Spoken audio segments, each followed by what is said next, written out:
Bismillahirrahmanirrahim. Assalamualaikum warahmatullahi wabarakatuh. Perkenalkan sebelumnya kami dari kelompok terakhir atau kelompok 6 akan membawakan presentasi dengan judul Krisis Keuangan Global pada tahun 2026. Strategi perusahaan multinasional menghadapi ketidakpastian makroekonomi dan fragmentasi geopolitik. Setelah itu landscape makroekonomi baru yang mana memahami goncangan global pada tahun 2026 dan eskalasi ketegangan energi yang mengubah peta pasar dan keuangan internasional. Oke, selanjutnya akan saya jelaskan tentang pemangkasan pertumbuhan global. Jadi pemangkasan pertumbuhan global itu tuh koreksi tajam proyeksi Bank Dunia akibat eskalasi konflik geopolitik yang menutup Selat Hormuz pada awal tahun 2026. Bank Dunia memangkas estimasi pertumbuhan ekonomi global ke tingkat terendah sejak pandemi. Goncangan ini memicu tekanan inflasi baru dan memaksa pengetatan moneter agresif di berbagai negara maju. Ada lagi 2,5% proyeksi PDB global pada tahun 2026. Ya baik, selanjutnya yaitu 3 katalisis utama krisis 2026. Yang pertama itu goncangan energi. Penutupan jalur logistik vital menyebabkan lonjakan harga minyak Brent hingga melampaui ambang batas $94 sampai 115 per barel. Yang kedua, fragmentasi global. Terpecahnya tata ekonomi dunia menjadi blok-blok regional yang saling bersaing, mengakhiri era globalisasi tanpa batas. Yang kedua yaitu ada dampak ganda bagi korporasi. Yaitu pertama, rantai pasok terhambat. MNC menghadapi kenaikan dramatis pada biaya logistik, krisis bahan baku pupuk, serta ancaman kelangkaan energi manufaktur. Model just-in-time yang efisien runtuh akibat gangguan rute pelayanan internasional. Yang kedua yaitu tekanan likuiditas dan suku bunga, yaitu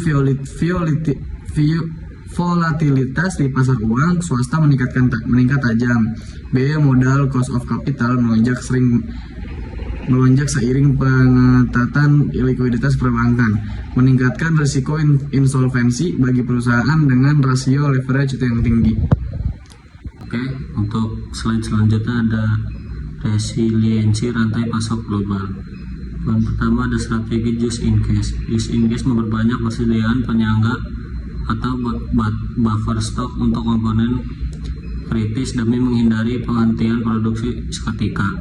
Artinya ada desentralisasi dan nearshoring, memindahkan pusat manufaktur utama lebih dekat ke pasar konsumen akhir untuk meminimalisasi risiko rute maritim jarak jauh. Artinya ada multi sourcing terbuka, menghilangkan ketergantungan tunggal pada satu pemasok regional dengan membangun jaringan vendor terdistribusi di Asia Tenggara dan Amerika Latin. Slide selanjutnya ada strategi pengelolaan modal 2026. Di sini ada tabel. Yang pertama ada aspek finansial, fokus pada kritis, pada kebijakan strategis 2026. Yang pertama ada cadangan kas, meminimalisasi kas menganggur atau idle cash.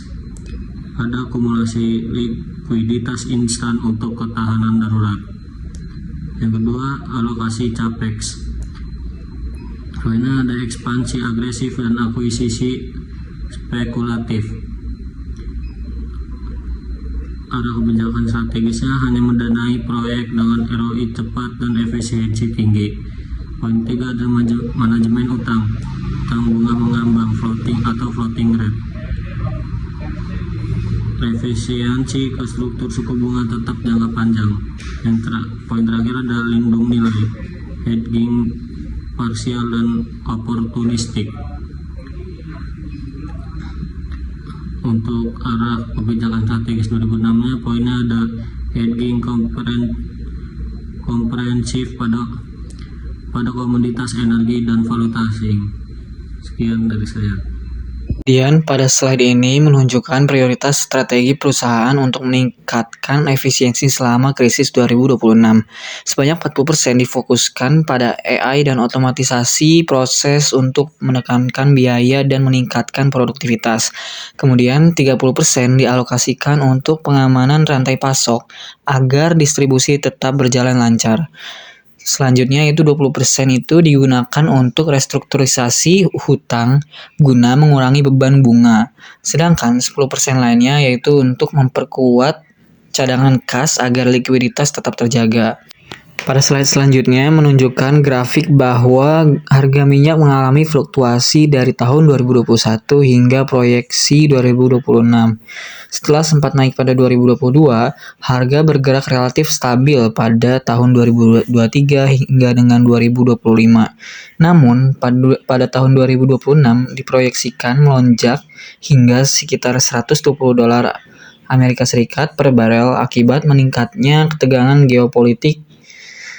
Kenaikan ini dapat meningkatkan biaya energi, produksi, dan distribusi, sehingga perusahaan perlu menerapkan strategi efisiensi dan pengelolaan risiko agar tetap menjaga kinerja bisnis.